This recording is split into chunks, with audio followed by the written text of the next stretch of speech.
el congresista Sánchez, quiere cambiar una de las constituciones más sólidas de la región. Se está ahora vendiendo como un candidato de centro que no lo es. Tiene como su asesor principal Antauro Humala, un hombre que es un asesino de policías, Terrible. un hombre que supuestamente es su asesor principal en el tema de seguridad, a pesar de que ahora se está alejando de él.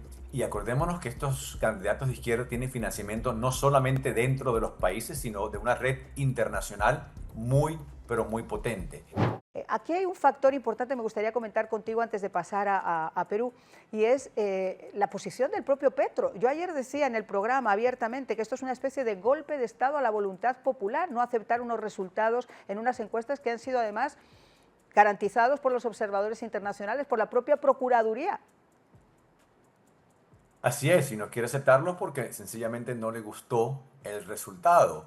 Y aquí el votante colombiano actuó de una manera muy estratégica. La preocupación que yo tenía antes de las elecciones era que habían dos fuertes candidatos de derecha y que el voto se hubiese dividido y que llegue el candidato oficialista con mucha fuerza a segunda vuelta. Y el votante colombiano, de una manera muy inteligente, muy estratégica, decidió contundentemente por uno de esas dos opciones de derecha y le dio su apoyo. Así que yo creo que Abelardo llega a segunda vuelta con mucha fuerza y si sumamos los votos de Paloma Valencia y de las otras opciones, creo que la posibilidad de que llegue al Palacio de Nariño es bastante alta. Carlos, yo creo que existen muy buenas posibilidades, pero esto demuestra también algo. Por mucho que los gobiernos traten de hacer palanca, traten de hacer fuerza, al final del día hay votaciones donde no se trata simplemente de votar por un candidato, sino votar por el sistema democrático y por lo que ha costado tantos años conseguir. Lo hemos visto en Colombia y yo creo que lo vamos a ver en Perú. Pero es una situación muy compleja. Ha sido muy compleja, primero porque es un país donde tristemente todavía hay regiones donde un saco de arroz puede comprar un voto y ya sabemos cómo ha funcionado cuando Pedro Castillo, cuando el señor Cerrón, que ha estado detrás de Pedro Castillo, marxista, leninista, etcétera, estuvieron detrás de una de las peores presidencias que yo creo que ha tenido Perú. Pero ese continuismo está todavía en el aire y es el gran miedo donde la gente lo que busca en estos momentos no son solamente mejoras económicas, sino seguridad. Así es. Y acordémonos que estos candidatos de izquierda tienen financiamiento no solamente dentro de los países, sino de una red internacional muy, pero muy potente. En el caso de Colombia también tenemos que acordarnos que el gobierno oficialista va a hacer todo lo Claro. posible por quedarse en el poder, tiene recursos que va a gastar y que va a utilizar para la elección. Así que si bien Abelardo tiene buena posibilidad, todavía no se ha ganado la elección. Falta todavía mucho tiempo y no se puede descontar la posibilidad de que gane de vuelta el candidato oficialista, así que hay que darle con mucha fuerza a esa campaña. Mira, ayer estábamos hablando con Pacho Santos, con el ex vicepresidente de Colombia, porque nos alertaba de un plan que ya ha sido descubierto, supuestamente para fraguar desde ese oficialismo o ambientes cercanos al oficialismo la posibilidad de que de la Espriella pudiera llegar a la Casa de Mariño. Y hablaba incluso de inversiones millonarias, de empresarios que estaban literalmente financiando campañas de hacking que están en España, donde están identificadas ya esas personas que lo están manejando. Ayer el ex vicepresidente dio algunos nombres que manejan las agencias de inteligencia y pedía al gobierno de los Estados Unidos que se involucrara, porque aunque no se hable de intervencionismo de Estado, obviamente se tiene que tratar de preservar la democracia en una nación como Colombia, que es importantísima a nivel regional para los Estados Unidos. Y en Perú ocurre lo mismo, pero en Perú tenemos la candidata Keiko Fujimori, que ha tenido que pagar en carne propia el peso de esto que estamos hablando en Perú. Esta mujer fue de forma injustificada, nunca demostrada, enviada a la cárcel, tuvo que separarse de sus hijas, tuvo que separarse de sus afectos con un costo personal inmenso y aún así el amor por su país, que yo creo que heredó desde la época en la que fue primera dama con su padre, le ha llevado a la resiliencia de querer seguir ahí y lo ha logrado en esa primera vuelta. ¿Cómo ves la segunda vuelta, Carlos?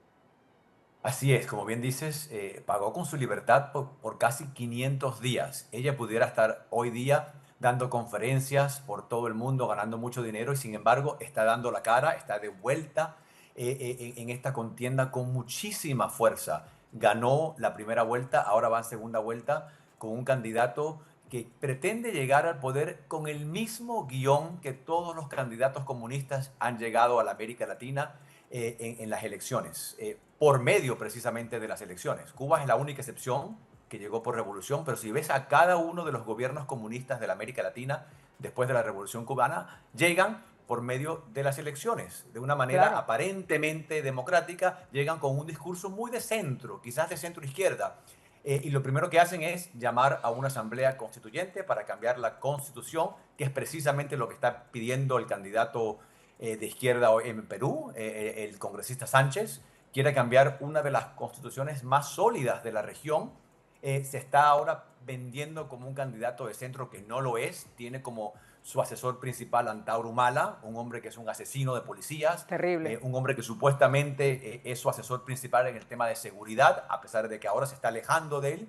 Un hombre que presentó un plan de gobierno muy anti-libre mercado y en cuestión de semanas lo cambió y ahora presentó uno nuevo que es una contradicción total a su primer plan de gobierno, que es una copia totalmente plagiada de otro candidato.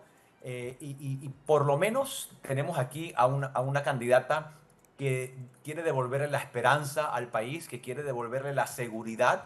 Ya en los 90 se comprobó que con medidas de mano dura, de contundencia, se puede combatir en contra de la inseguridad. En ese caso fue el terrorismo, hoy es el crimen organizado y el crimen de calle.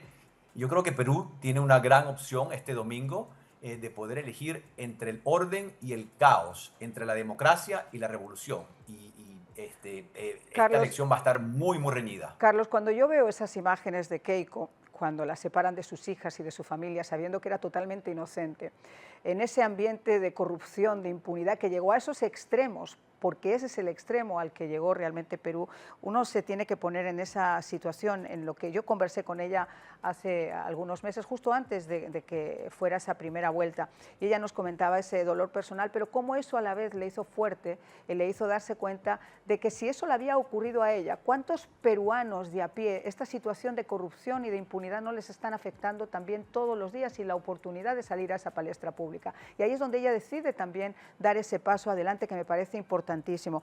Pero fíjate, hay algo que además creo que hay una diferencia inmensa entre los dos candidatos y es la experiencia, para bien o para mal. Keiko Fujimori conoce las raíces de su país, ama su país, conoce la política de su país, a nivel internacional es reconocida, frente a esos proyectos que son los que a mí realmente me preocupan, de gente como ocurrió con Pedro Castillo, un individuo que no sabía hacer la O con un canuto, pero que llegó realmente a convertirse en presidente de Perú porque tenía detrás de él a gente maquiavélica como Cerrón, este comunista, marxista, alimentado a las ubres de Fidel Castro, que quería seguir esos proyectos en América Latina. Ese continuismo es el que está en las manos de la gente que vota.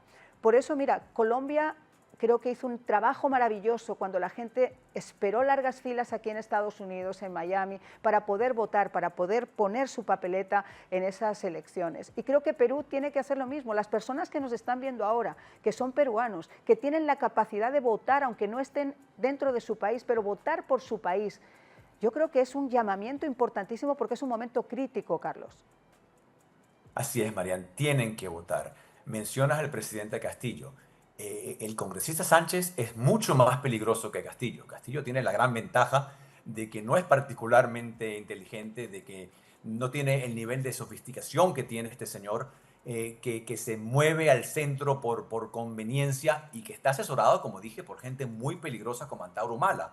Este domingo los peruanos tienen que ir a votar y tienen que escoger por qué Perú quieren para el futuro, qué visión de país quieren.